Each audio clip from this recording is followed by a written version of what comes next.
Вот я теперь в бейт. Я думаю, что Dota Dandy одна из лучших в мире. Как попасть в киберспорт? Куда ты хочешь попасть? Зачем? То есть тебе четко надо понимать. Мне это достаточно сложно.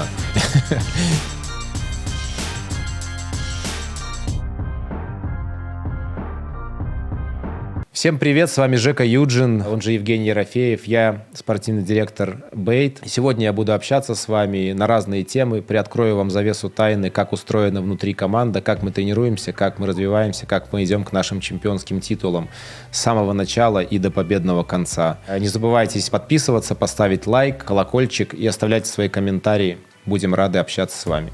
Какие перспективы у Дэнди, на твой взгляд? Заоблачные у Дэнди. И он их сегодня с большим удовольствием реализует. Вот. Или если вы говорите про игру, каждая клеточка моего тела тотально просто верит в его потенциал, в его видение доты, в его умение работать. И с таким подходом, как у Дани, просто невозможно не добиваться результатов. Осталось только найти своих, как я говорил, найти тех ребят, которые действительно разделят наши ценности, наше видение, в данном случае видение игры в доту, как у Дэнди. То есть важно же как бы действовать как слаженно, правильно? То есть когда мы находим своих, то видение, оно может отличаться, но это же не значит, что наше видение хуже. Просто главное найти тех, кто будет с тобой следовать определенному плану, и посмотрим, чья дота сильнее. Я думаю, что дота Дэнди одна из лучших в мире. И я тут не лукавлю, я правда в него верю. У вас есть психолог? Да, у нас есть психолог. Вот, и, к счастью, я еще обладаю определенными знаниями. Да, у меня получается эту позицию перекрывать частично. Вот. Как ты думаешь, кто может стать новой звездой доты в команде B8? Понимаете, тут же речь идет о команде. Я бы предпочел, знаете как, немножко другую формулу.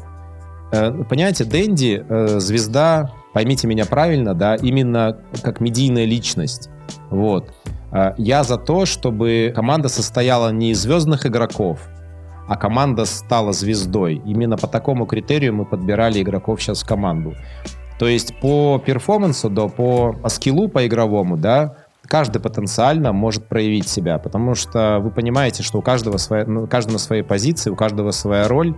И, например, какая-то гениальная игра на нашего керри, например, да, в какой-то игре может реально там, не знаю, остаться в хайлайтах там на долгие времена. В какой-то игре может проявиться наша тройка там, или же может проявиться какой-нибудь наш саппорт, неважно, да, своим сейвом или каким-то там какой-то инициацией. В общем, это все вопрос командных действий. Я считаю, что тут вопрос, кто потенциально станет звездой, не совсем как бы ложится именно в разрез нашего видения. Потенциально каждый, а в целом мы делать будем все для того, чтобы это была как бы по-настоящему командная игра, понимаете? Здорово, Ревзи! Мы с друзьями из Letyshops запускаем новогодний розыгрыш мощного ноутбука Lenovo IdeaPad 3i. И для того, чтобы поучаствовать, нужно сделать всего две вещи. Первое. Скачай и залогинься в мобильном приложении Letyshops. Второе. Отправь ID пользователя с помощью Google формы. Участие могут принимать все, как уже зарегистрированные юзеры, так и те, кто еще не регался.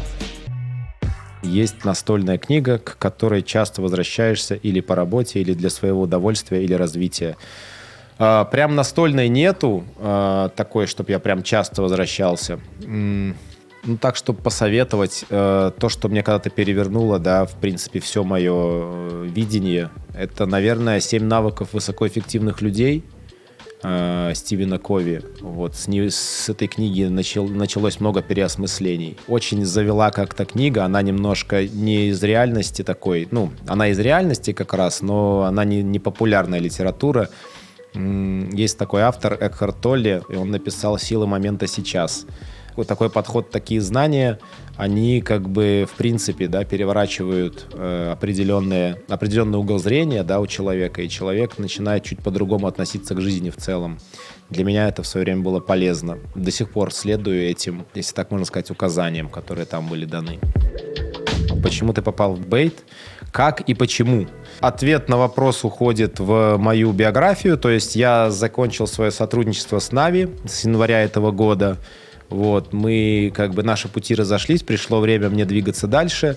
Вот. А пока я работал в Нави, я периодически коммуницировал с Даней, общался.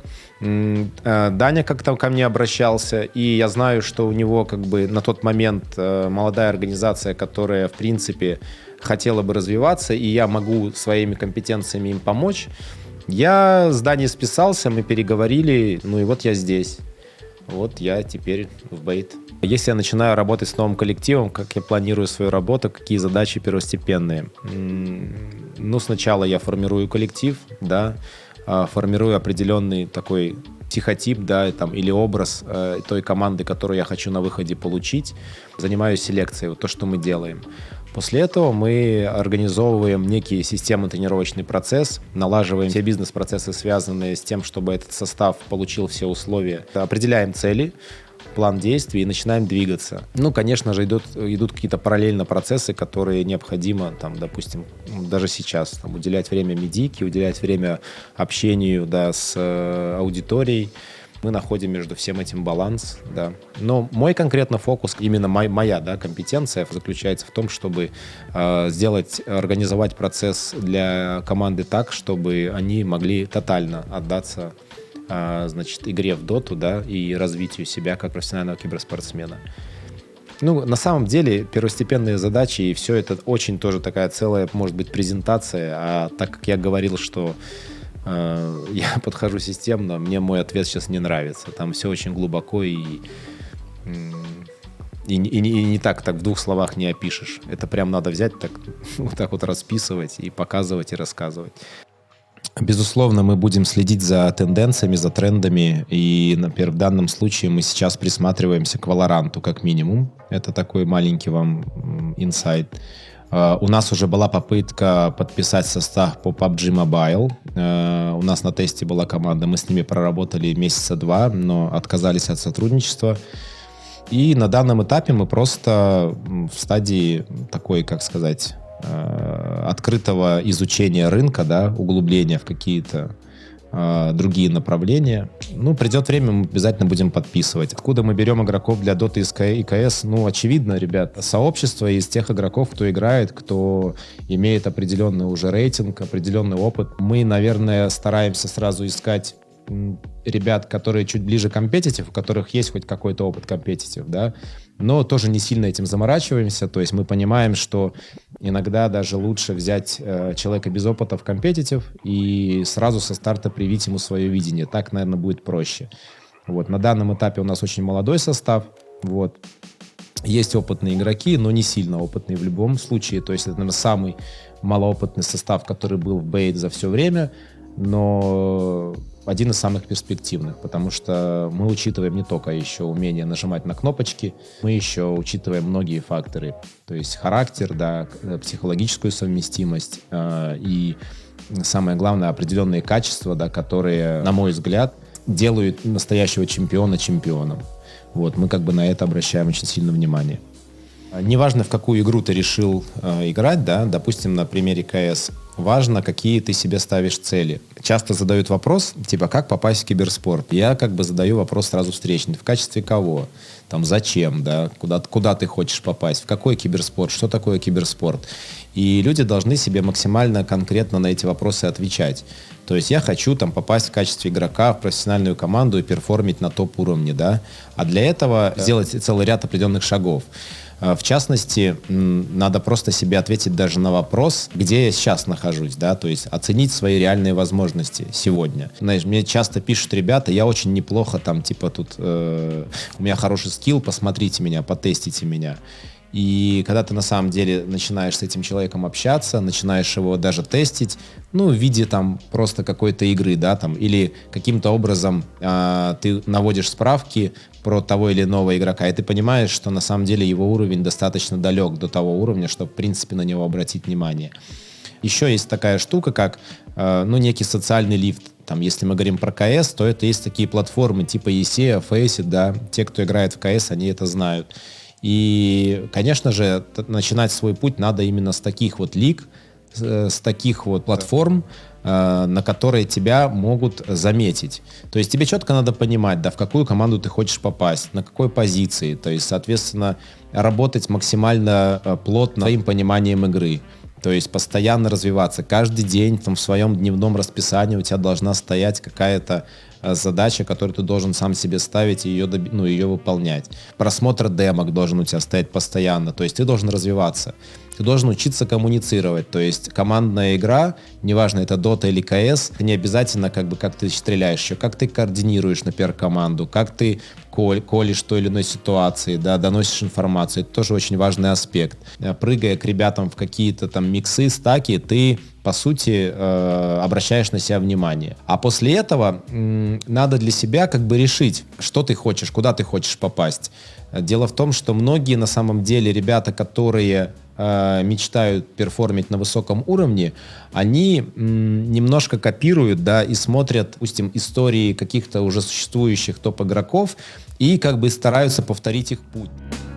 Интересно смотреть в видосах на Ютубе, где ребята вместе делают какие-то упражнения с теннисными мячами, играми на природе. Так, подскажи интересное упражнение для сплочения коллектива. На самом деле коллектив сплочает абсолютно любые игры, настольные, или физические, или какой-то совместный путь, да, куда-то, например, чтобы на природе что-то сделать такое совместно, пожарить шашлык, например, да, раздобыть дрова и разжечь костер, и пробыть целый день, побытовать, а то и несколько дней, допустим, да, то это уже очень классно изначально сам по себе тимбилдинг. И путь туда, где вы собираетесь разбить свой лагерь, это тоже очень хороший процесс.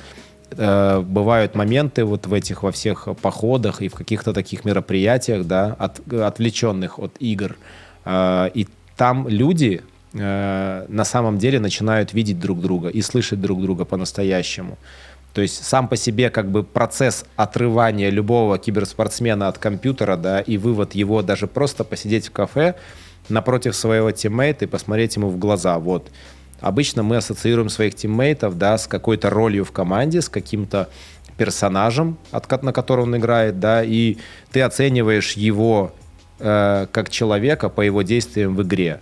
Вот. А на самом деле там целый мир, целая вселенная, и когда ты просто отрываешься от компа, это уже именно для киберспортивной сферы уже является очень хорошим тимбилдингом. И люди начинают просто общаться и узнавать, оказывается, этот очень хорошо играет в шахматы, а этот, оказывается, пишет стихи, а этот классно рисует, а у этого идеальный слух, и он классный музыкант. А он этого не знал, потому что он думал, что этот катает в дотку и просто классно нажимает на кнопочки, понимаете?